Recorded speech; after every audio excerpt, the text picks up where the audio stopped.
1편 1절로 6절 말씀 보겠습니다. 복 있는 사람은 악인들의 꾀를 따르지 아니하며 죄인들의 길에 서지 아니하며 오만한 자들의 자리에 앉지 아니하고 오직 여호와의 율법을 즐거워하여 그의 율법을 주야로 묵상하는도다. 그는 시냇가에 심은 나무가 철을 따라 열매를 맺으며 그 잎사귀가 마르지 아니한 같으니 그가 하는 모든 일이 다 형통하리로다. 악인들은 그렇지 아니하며 오직 바람에 나는 겨와 같도다. 그러므로 악인들은 심판을 견디지 못하며 죄인들이 의인들의 모임에 들지 못하리로다. 무릇 의인들의 길은 여호와께서 인정하시나 악인들의 길은 망하리로다. 오늘 소통으로 여는 형통이라는 제목으로 함께 은혜를 나눌 때 오늘 시간에 소통으로 여는 형통의 축복을 받는 우리 모두가 되길 원합니다. 피터 드러커는 의사소통에서 제일 중요한 것은 상대방이 말하지 않는 소리를 듣는 것이다 라고 했어요.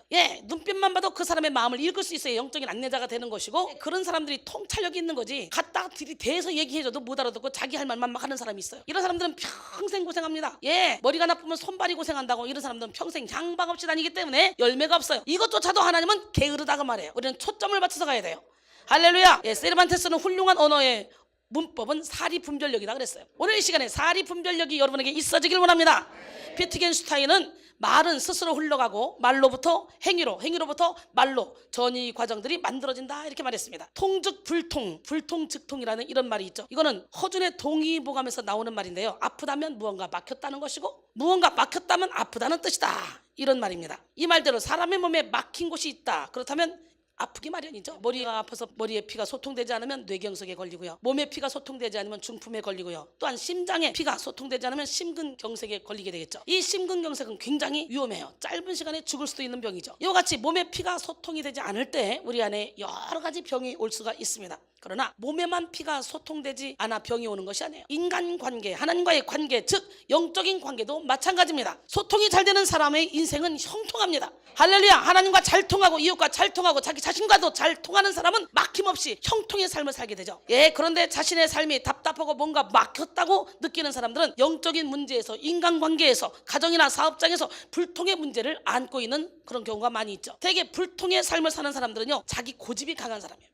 그리고 자기 틀이 너무 센 사람들, 자기만의 세상을 만들어 놓고 그 세상에 갇혀 있는 사람입니다. 한마디로 자기 자신이 너무 커서 하나님과 소통하지 못하고 세상과 소통하지 못하고 이웃과도 소통하지 못하고 심지어는 자기가 사랑하는 사람과도 소통하지 못하게 됩니다. 막힌 혀를 뚫어야 건강한 삶을 살 수 있듯이 영혼의 혈자리를 찾아 뚫을 때 우리는 형통한 삶을 살 수 있죠. 그러므로 우리는 먼저 소통하지 못하게 하는 나 자신의 벽을 뛰어넘어야 됩니다. 그래서 요즘에 계속 제가 내 안에 적을 쳐부싸라는 제목으로 설교를 하고 있는데, 참 원수는 밖에 있는 게 아니에요. 바로 내 안에 있어요. 나만 이기면 모든 것을 이길 수 있습니다. 할렐루야. 오늘 시간 여러분의 영혼력이 막힌 곳이 다 뚫리는 역사가 일어나길 바랍니다. 영적인 귀가 열리고 영적인 눈이 열리고 영적인 마음이 활짝 열려서 남들이 보지 못하는 거 보게 하시고 남들이 듣지 못하는 거 듣게 하시고 남들이 깨닫지 못하는 거 깨닫게 하셔서 하나님이 예비하신 모든 축복을 받아 누리는 기적의 주인공이 되길 원합니다.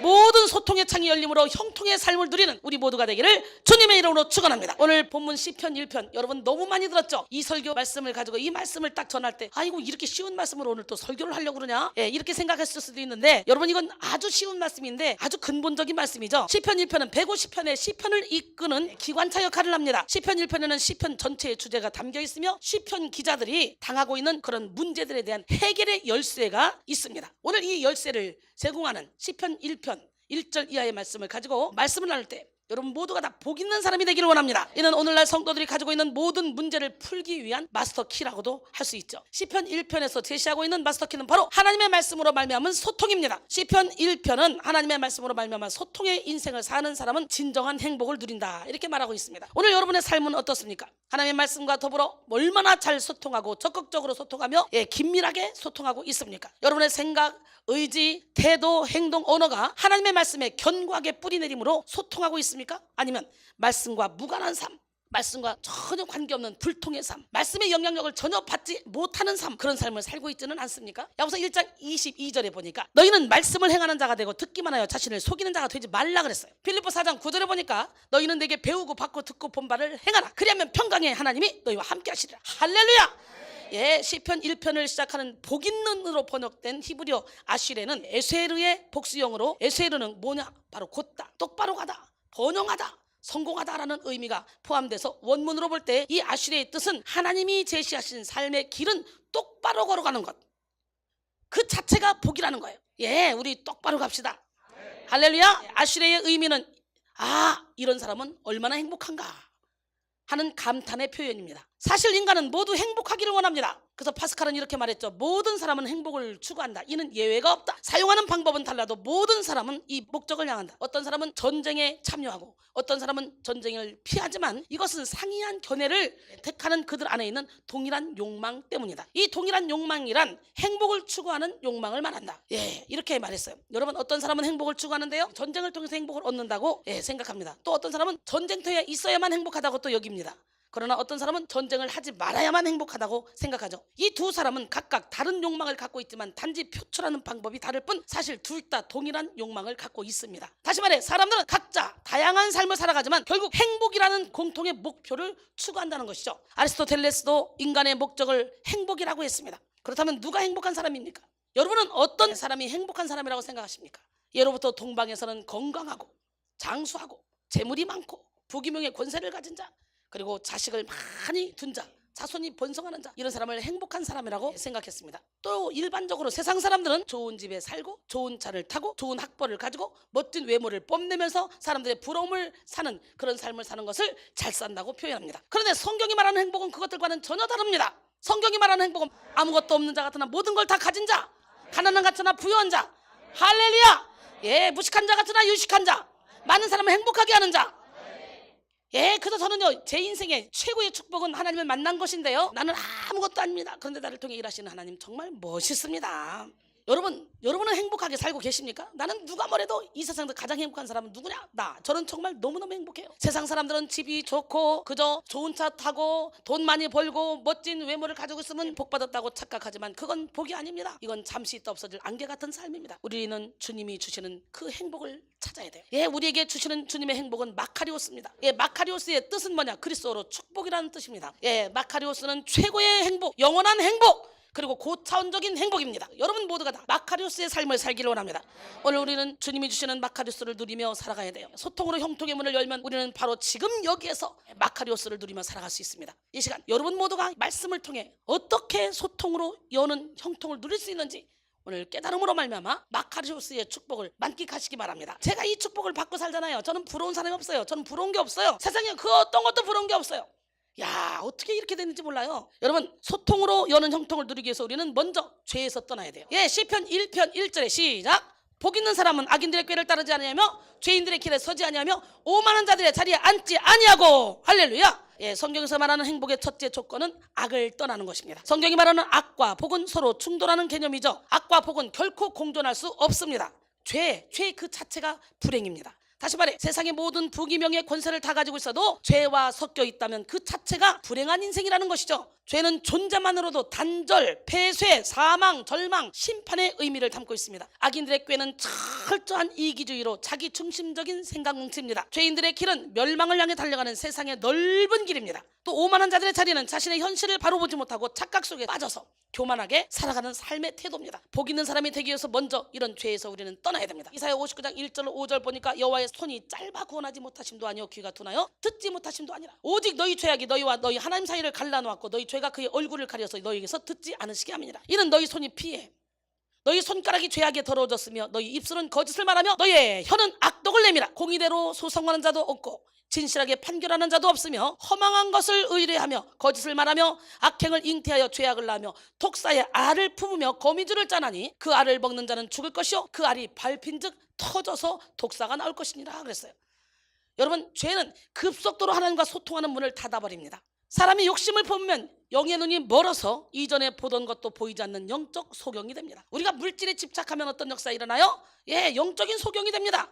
그래서 마태복음 6장 19절로 24절 보니까 너희를 위하여 보물을 땅에 쌓아두지 말라. 거기는 좀과 동록이 해하며 도둑이 구멍을 뚫고 도둑질하느니라. 오직 너희를 위하여 보물을 하늘에 쌓아두라. 거기는 좀과 동록이 해하지 못하며 도둑이 구멍을 뚫고 도둑질도 못하느니라. 그리고 뭐라고 말씀하셨냐? 내 물질이 있는 곳에 내 마음이 있다는 거예요. 내 보물이 있는 그곳에는 내 마음도 있느니라. 우리 하나님은 물질이 필요해서 내라는 그런 하나님이 아니에요. 우리의 마음을 받으시려고 내 보물이 있는 그곳에 내 마음도 있느니라. 그래놓고 그 이후에 뭐라고 말씀하시냐? 눈은 몸의 등불이니 그러므로 내 눈이 성하면 온몸이 밝을 것이요 눈이 나쁘면 온몸이 어두울 것이니 그러므로 내게 있는 빛이 어두면 그 어둠이 얼마나 더하겠느냐? 그리고 다시 물질로 갑니다. 한 사람이 두 주인을 섬기지 못할 것이니 혹 이를 미워하고 저를 사랑하거나 혹 이를 중히 여기고 저를 경히 여김이라. 너희가 하나님과 재물을 겸하여 섬기지 못하느니라. 우리의 몸에 등불인 눈을 얘기하다가 다시 재물 얘기로 간 것은 뭐냐? 재물의 눈이 멀으면 영적인 눈이 닫혀서 알 수 없다는 거예요. 그 어둠이 얼마나 더 심하겠느냐. 형제를 또 사랑하지 않아도 우리는 영적 소경이 됩니다. 요한일서 2장 9절로 11절 보니까 빛 가운데 있다면서 그 형제를 미워한 자는 지금까지 어둠에 있는 자요, 그의 형제를 사랑한 자는 빛 가운데 거하여 자기 속에 꺼리낌이 없으나 그 형제를 미워하는 자는 어둠에 있고 또 어둠에 행하며 갈 곳을 알지 못하나니 이는 그 어둠이 그의 눈을 멀게 하였습니다 그랬어요. 죄에 미혹된 사람은 진리의 말씀이 절대로 귀에 들어오지 않습니다. 이런 사람은요, 자신의 혀가 거짓을 말하고 악독을 내놓은데도 그것을 파악하지 못합니다. 계속 변명만 해대죠. 죄에 물든 사람은 마치 독사의 알을 품는 것과 같은 삶을 살게 됩니다. 독사의 알을 품는 사람은 자신이 온갖 시간과 노력과 애정을 쏟았던 독사에 의해서 결국은 죽임을 당하는 삶을 살게 됩니다. 그 독사에 의해서 다른 사람도 죽이는 삶을 살게 됩니다. 우리나라가 얼마나 과학 문명이 발전했습니까? 그러면서 오히려 영혼들을 죽이고 있습니다. 컴퓨터가 발달해서 요즘 자살 사이트에 들어가서 거기서 컴퓨터로 교통을 하며 전혀 모르는 사람들이 뭉쳐서 집단 자살하는 걸 우리가 볼 수 있잖아요. 우리 인간들이 이렇게 많은 것을 발전시켜놓고 그것들에 잡아먹히는 시대가 왔다는 거죠. 요즘 어린아이부터 시작해서 어른까지 게임 중독, 휴대폰 게임 중독, 컴퓨터 게임 중독, 한 번씩 안 걸린 사람이 없을 정도로 거기에 매달리는 걸 봅니다. 요즘은요, 인간들과 소통이 관계없습니다. 그냥 인터넷상에 들어가면 다 소통이 되는 거예요. 그러니까 인간관계가 시간이 가면 갈수록 더 삭막해지죠. 너무너무 안타까운 일입니다. 이렇게 죄와 섞여 있는 인생은 하나님과 불통, 이웃과 불통, 그리고 자기 자신과도 불통의 삶을 살게 되죠. 그러므로 우리는 소통으로 여는 형통을 누리기 위해서 먼저 우리 안에 죄와 싸우기를 우리는 피 흘리기까지 해야 돼요. 히브리서 12장 4절에 보니까 너희가 죄와 싸우되 아직 피 흘리기까지는 대항하지 아니하고, 에레미야 48장 10절에 보니까 하나님의 일을 게을리한 자는 저주를 받을 것이요 자기 칼을 금하여 피를 흘리지 않는 자도 저주를 받을 것이라. 여기서 자기 칼을 금하여 피를 흘리지 않는 자, 이게 무슨 소리냐? 하나님이 주신 말씀의 검을 가지고 내 안에 있는 죄와 싸우기를 피 흘리기까지 하지 않으면 저주를 받는다, 이런 말씀입니다. 우리는 하나님의 전신갑주를 입어야 됩니다. 보이지 않는 우리의 영혼도 하나님의 전신갑주로 무장해야 됩니다. 하나님의 전신갑주는 우리 안에 죄의 세력과 싸우는데 우선적으로 필요한 것입니다. 마귀의 관계는 말 그대로 간사한 계략입니다. 마귀의 관계는 우리 자신의 모습으로 교묘하게 다가옵니다. 내 생각인 것처럼,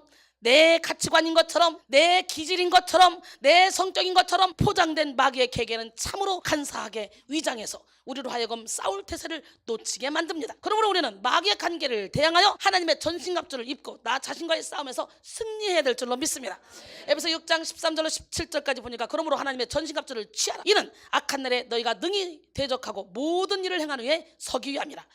그런즉 서서 진리로 너희 허리띠를 띠고 의의 호신경을 붙이고 평안의 복음이 준비한 것으로 신을 신고 모든 것 위에 믿음의 방패를 가지고 이로써 능히 악한 자의 모든 불화살을 소멸하고 구원의 투구와 성령의 검 곧 하나님의 말씀을 가지라. 그리고 무시로 성령 안에서 기도하라고 말씀합니다. 여러분, 지금도 우리에게는요, 수도 없이 많은 불화살을 쏘아댑니다. 마귀 새끼가 자존심의 불화살, 물질의 불화살, 건강의 불화살, 환경의 불화살, 인간관계 불화살 막 쏘아댑니다. 그러나 우리는 믿음의 방패를 팍 사용해야 돼요. 바벨론이 쳐들어온대요. 이 소식을 들은 하박국 선자는요, 불안했습니다. 그래서 막 처소에서 떨렸습니다. 그런데 바로 믿음의 방패를 사용해서 비록 전쟁으로 인해서 기근이 와서, 비록 무화과 나무가 무성하지 못하며 포도나무에 열매가 없으며 감람나무에 소출이 없으며 밭에 먹을 것이 없으며 우리의 양이 없으며 외양간에 소가 없을지라도, 한마디로 나 아무것도 없어도 구원의 하나님 한 분으로 말미암아 즐거워하고 기뻐하겠다는 거예요. 이 고백이 여러분의 고백이 될 때 우리는 진리안의 자유 가운데 거할 수 있게 됩니다. 제가 새벽기도 끝나고 딱 나왔는데 웬일이에요?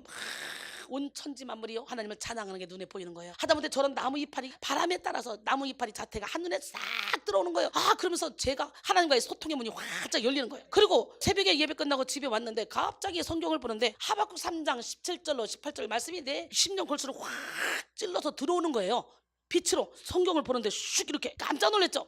그런데 내 고백이 그 고백이 되더라고요. 하나님, 맞아요. 아무것도 없어도 난 주님 한 분으로 만족합니다. 눈물을 흘리면서 고백을 하게 됐어요. 그때부터 저는 진짜 아무것도 없어도 주님 한 분으로 만족하는 삶을 살고 있습니다. 제가 행복해 보이지 않습니까? 예수님을 믿는 것은 신바람 나는 것입니다. 어디에 묶이는 것이 아니라 묶인 걸 다 푸는 것입니다. 진리 안에 자유 가운데 거하는 것입니다. 할렐루야. 기적의 하나님은 오늘 시간에도 불꽃 같은 눈동자로 여러분을 지켜보고 계십니다. 우리는 처음부터 우리 안에 역사하는 죄의 세력의 싹을 잘라야 됩니다. 죄는 조금만 여지를 두면 우리 심장까지 차지하고 맙니다. 본문 1절을 주의해서 보십시오. 1절은 사람이 죄에 물들어가면서 불행해지는 그런 과정을 서서히 물들어가는 식으로 묘사하고 있는데요, 쫓다, 서다, 앉다라는 동사를 보십시오. 처음에는 악인의 꾀를 잠깐 빌리지만 어느새 죄인의 길에 들어서게 되고, 그리고 결국에는 오만한 자의 자리에 주저앉고 맙니다. 그러므로 우리는 이 정도쯤이야 라고 생각하는 이 생각을 버리고요, 우리 안에 적인 이 죄를 철저하게 몰아낼 결심을 하고 결코 악에게 틈을 주지 말아야 됩니다. 우리가 죄를 자복하게 회개할 때 하나님은 우리의 모든 죄를 사해 주시고 죄로부터 자유케 해 주십니다. 잠언 28장 13절에 보니까 자기 죄를 숨기는 자는 형통하지 못하나 죄를 자복하고 버리는 자는 불쌍히 여김을 받으리라. 시편 32편 3절로 5절 보니까 내가 입을 열지 아니할 때 종일 신음함으로 내 뼈가 쇠하였도다. 주의 손이 주야로 나를 들으시오니 내 진액이 빠져서 여름 가뭄에 마른같이 되었나이다. 내가 이르기를 내 허물을 여호와께 자복하리라 하고 주께 내 죄를 아뢰고 내 죄악을 숨기지 아니하였더니 곧 주께서 내 죄악을 사하셨나이다 그랬어요. 여러분, 사탕을 먹으면 안 되는 사람이 있죠.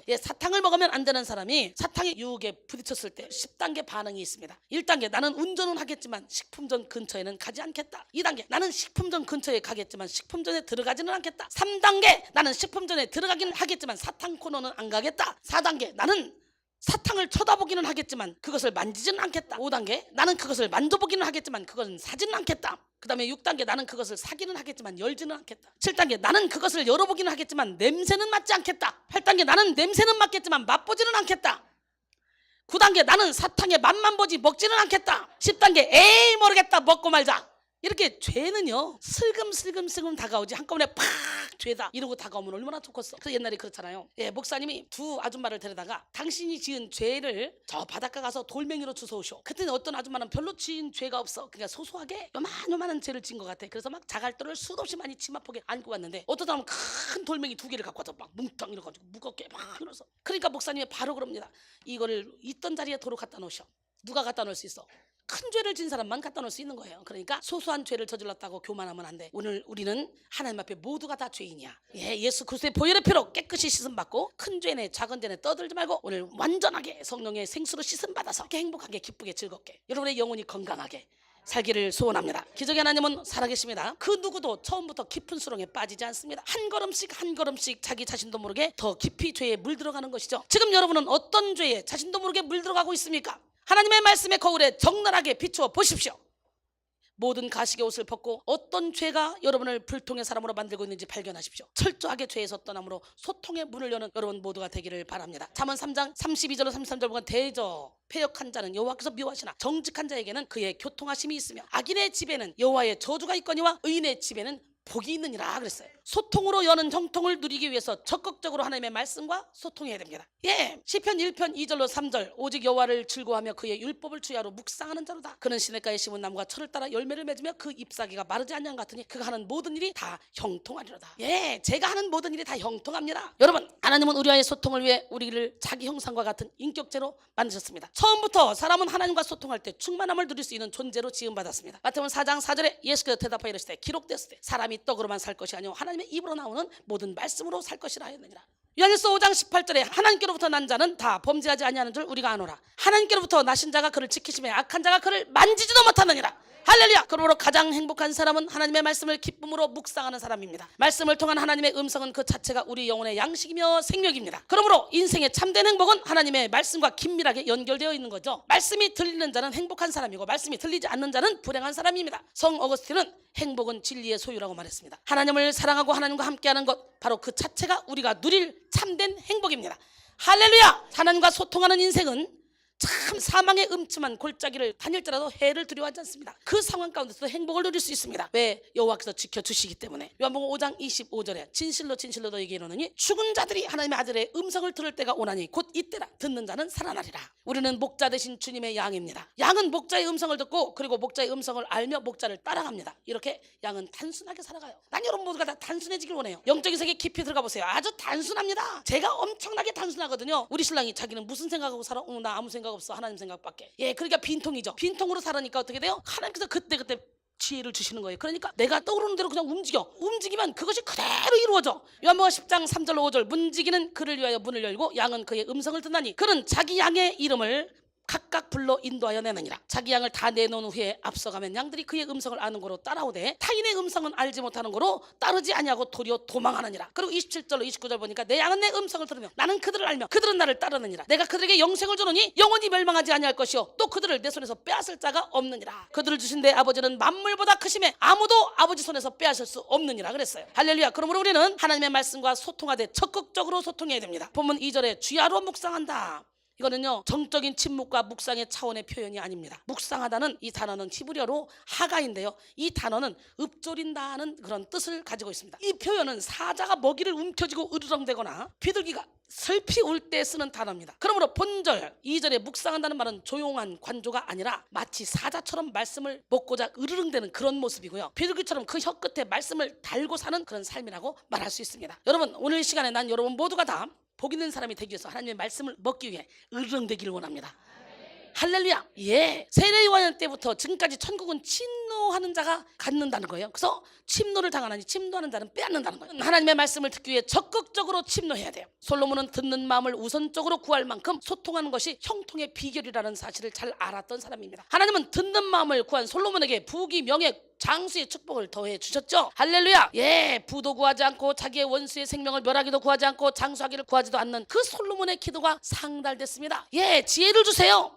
송사할 수 있도록. 이 많은 사람 백성을 다스리려면 내가 재판을 잘해야 되는데 통찰력이 없으면 안 되니까. 예, 그랬더니 하나님께서요 그거 외에도 수많은 것을 주시잖아요. 왕상 4장 29절로 30절 보니까 하나님이 솔로몬에게 지혜와 총명을 심히 많이 주시고 또 넓은 마음을 주시되 바닷가에 모래같이 하시니 솔로몬의 지혜가 동쪽 모든 사람의 지혜와 애굽의 모든 지혜보다 뛰어난지라 그랬어요. 적극적인 소통은 일방적 소통이 아니라 양방적 쌍방향 소통입니다. 우리는 하나님의 말씀과 적극적으로 소통하기 위해 말씀을 듣는 것과 기도하는 일에 최선을 다해서 병행해야 돼요. 많은 사람들이 기도하면 은사주의에 빠집니다. 말씀만 들으면 말씀주의에 빠집니다. 우리는 말씀과 기도를 같이 병행해야 돼요. 말씀은 영혼의 양식이요 기도는 영혼의 호흡입니다. 하나님의 말씀은 하나님께서 우리에게 말씀하시는 그런 진리가 담겨있는 말씀이죠. 기도는 우리가 하나님께 말씀을 드리는 것입니다. 말씀과 기도가 양방향 소통이 원활히 이루어지기 위해서는요 자기 중심주의, 즉 자기 틀을 깨부셔야 됩니다. 다시 말해 자기의 주장을 내세우기 전에 먼저 하나님의 뜻을 들어야 된다는 얘기죠. 중언부언하며 자신의 신세와 자신의 뜻만 늘어놓는 것은요 진정한 기도가 아닙니다. 그러므로 우리는 기도에 앞서서 자기 생각을 내려놓고 하나님의 뜻을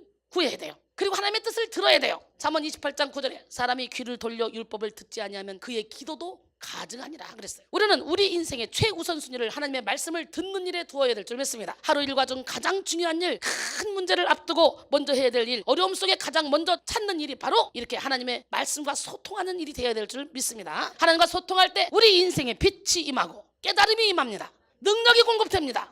그러므로 하나님과 소통하는 인생은 형통해지는 거죠. 마치 시냇가에 심은 나무가 철을 따라 열매를 맺고 그 잎사귀가 마르지 않는 것 같습니다. 하나님과 소통하는 인생은 그가 하는 모든 일에 형통을 누리게 되죠. 제가 그렇게 살고 있지 않습니까? 저는 인생 자체가 행복합니다. 저는 다시 태어나도 말할 수만 있으면 저는 복음을 들고 전 세계로 가고 싶어요. 얼마나 인생이 행복한지 몰라요. 전 세계에 죽어가는 영혼들이 얼마나 많은지 모릅니다. 더더구나 제가 하는 이 사역은 영적인 영육의 결박을 풀어주는 사역, 내 안에 적을 쳐부시고 그 안에 은혜와 진리로 말씀으로 채우는 사역이잖아요. 쓴뿌리 제거, 내적 치유 사역이잖아요. 그러다 보니까 기도만 하면 마음가짐이 찢어지고 거기서 죄가 살아나는데 죄가 살아날 때 일어나는 그런 갖가지 현상들을 어떻게 처리할 줄 몰라서 사람들이 방황하죠. 그래서 교회 가서 목사님 내 안에 이 어둠을 좀 몰아내주세요. 그러면 어둠이 어딨어? 예수 믿는 사람 속에. 그리고 헛소리 해야 되니까 성도들이요 교회에 안착을 못하는 사람들이 정말 많아요. LA 갔더니 토론토 갔더니 더더구나 여기도 지금 그런 사람들이 많이 오잖아요. 이렇게 소통하며 살아요. 모든 일에. 여러분, 우리 하나님 멋쟁이 하나님은 여러분 모두에게 소통하는 삶을 살라고 말씀하십니다. 아멘. 예, 우리는 우리 인생의 우선순위를 하나님의 말씀에 둬야 될 줄로 믿습니다. 소통으로 여는 형통을 누리기 위해 우리는 확신을 가지고 이웃과도 소통을 해야 돼요. 하나님과의 소통은 인간관계의 진정한 소통을 열어줍니다. 예, 행복은 소통이 잘 될 때 오는 것입니다. 가정에서의 행복도 부부간의 소통에서 오죠. 예, 자녀와의 관계에서도 마찬가지입니다. 소통은 형통의 시작입니다. 그래서 잠언 16장 7절에 보니까 사람의 행위가 여호와를 기쁘시게 하면 그 사람의 원수라도 그와 더불어 화목하게 하시느니라. 9가지 소통의 기술이 있습니다. 앞에서 할 수 없는 말이라면 뒤에서도 하지 말라. 낱말은 새가 듣고 반말은 쥐가 듣는다는 말이 있잖아요. 예, 칭찬에 발이 달렸다면 험담에는 날개가 달렸다. 그러니 상대가 앞에 없더라도 허물을 덮어주고 칭찬을 자주 해야 됩니다. 말을 잘하기 위해서는 일단 잘 들어야 됩니다. 말을 독점하는 사람은요 타인을 배려할 줄 모릅니다. 적게 말하고 많이 들으십시오. 들을수록 소통의 문이 열립니다. 야고보서 1장 19절에 내 사랑하는 형제들아 너희가 알지니 사람마다 듣기는 속히 하고 말하기는 더디하며 성내기도 더디하라 그랬어요. 목소리 톤이 높아질수록 뜻은 왜곡된다. 여러분, 목소리가 큰 사람이 이긴다는 옛말이 있죠. 목소리가 크면 무식해 보입니다.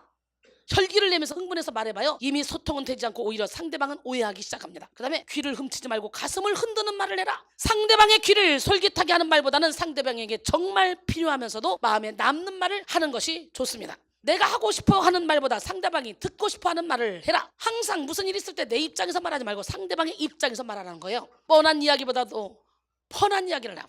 재밌는 이야기. 할렐루야. 자신이 하는 말에 스스로 재미있어하고 스스로 즐길 줄 알아야 된다. 제가 설교하면서 날마다 스스로 즐겁고 스스로 재미있어하고 스스로 즐기잖아요. 나는 예배가 오락이요 쾌락이요 즐거움입니다. 나는 인생이 너무 행복해요. 여러분, 사람에 대한 이미지는요, 언어적인 요소보다 시각적인 요소에 의해 좌우됩니다. 그 다음에 입술의 30초가 마음의 30년이 된다. 내가 뱉은 말 한마디가 누군가의 인생을 바꿔놓을 수 있다는 사실을 항상 기억해야 돼요. 혀를 다스리는 건 나지만 내뱉은 말은 나를 다스린다 그랬어요. 그러니까 내가 한 번 말 잘못하면 나를 다스리는 그 말이 내 말로 얽힘을 받잖아요. 여러분이 뱉은 말은 곧 여러분의 그릇과 인격을 나타낸다는 걸 깨닫고 여러분 입술의 문을 지키고 입술의 파수꾼을 세우시기 바랍니다. 결론적으로 하나님의 말씀만이 우리 영혼의 안식처이며 치료제입니다. 그러게 우리는 기록된 말씀 안에서 하나님의 말씀과 소통할 때 우리의 이웃과 그리고 우리의 영혼과 소통할 수 있습니다. 말씀을 떠난 사람은 이웃과 소통하려고 할 때도 자기 한계 내에서만 소통하게 되죠. 말씀을 떠난 사람은 자기 자신을 넘어선 소통을 할 수가 없죠. 또 하나님의 말씀과 불통인 사람은 자기 영혼과 진실하게 대화할 수도 없습니다. 말씀과 불통된 인생은 그 자체로 이기주의, 불안함, 교만, 고집, 아집 이런 기머거리 독사 이런 것들로 똘똘똘 뭉쳐져서 소통할 수 없기 때문입니다. 그래서 우리는 우리의 생각을 내려놔야 돼요. 이사야 55장 6절로 9절까지 보니까 너희는 여호와를 만날 만할 때 찾으라. 가까이 계실 때 그를 부르라. 악인은 그 길을 불의한 자는 그 생각을 버리고 여호와께 돌아오라. 그러면 그가 긍휼히 여기시리라. 우리 하나님께도 돌아오라. 그가 너그럽게 용서하시리라. 이는 내 생각이 너희 생각과 다르며 내 길은 너희 길과 다름이니라. 여호와의 말씀이니라. 이는 하늘이 땅보다 높은 것 같이 내 길은 너희 길보다 높으며 내 생각은 너희 생각보다 높음이니라 하시니라 그랬어요. 칵테일 효과라는 말이 있습니다.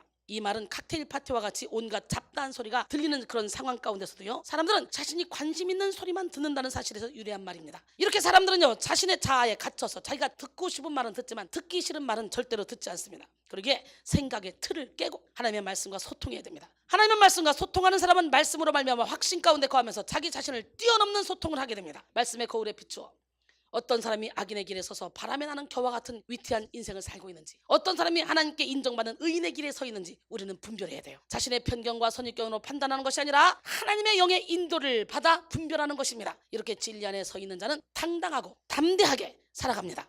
그래서 진리로 소통하는 사람은 진리로 세상을 이해하고 그리고 진리로 세상을 치료하고 진리로 세상을 변화시킵니다. 제가 그렇게 살고 있지 않습니까? 예, 오늘 여러분은 하나님의 말씀과 얼마만큼 소통하고 있습니까? 코카콜라 회장은요, 자기 몸속에 콜라가 흐른다고 말했습니다. 저는 제 몸속에 말씀이 흐릅니다. 여러분의 몸속에는 무엇이 흐르고 있습니까? 여러분의 몸속에서도 하나님의 말씀이 흐르길 원합니다. 예수 그리스도의 보혈의 피가 흐르길 원합니다. 성령의 생수가 흐르길 원합니다. 여러분이 하나님의 성전이다. 그렇다면 여러분을 통해 흘러가는 그 생수는 사람들의 발목을 적시고 무릎을 적시고 허리를 적시고 건너지 못할 강이 되어 그 물이 흐르는 곳곳마다 진펄과 개펄은 소생하지 못하지만 다른 것들은 다 살아나고, 할렐루야! 예, 강가에 강 좌우편에 나무들은 달마다 열매를 맺고 그 나무의 이파리까지도 약재료가 된다 그랬잖아요. 예, 여러분을 만나는 사람들이 막 소생하는 역사. 저를 보세요. 처져 있다가도 갑자기 소생하는 역사 일어나잖아요. 예, 제가 말을 막 속사포로 막 쏴대는데 그래도 발음이 정확하게 들리지 않습니까? 예, 여러분 오늘 이 시간에 소통의 은혜를 받기를 원합니다. 여러분은 아직도 죄에 묶여 영혼육 여기저기가 막혀서 불통의 삶을 살고 있지는 않습니까? 과감하게 죄에서 떠납시다. 하나님의 말씀과 적극적으로 소통합시다. 확신을 가지고 소통합시다. 소통함으로 영혼의 형통, 건강의 형통, 물질의 형통, 인간관계의 형통, 범사의 형통을 누리는 여러분 모두가 되길 바랍니다. 이렇게 형통의 삶을 살기 위해 우리는 요셉처럼 하나님 앞에서의 삶, 즉 코람데우의 삶을 살아야 돼요. 하나님과 소통함으로 진리 안에 자유 가운데 거해서 주님이 허락하신 사명을 잘 감당하여 하늘의 별과 같이 영원토록 빛나는 기적의 주인공이 되기를 주님의 이름으로 축원합니다.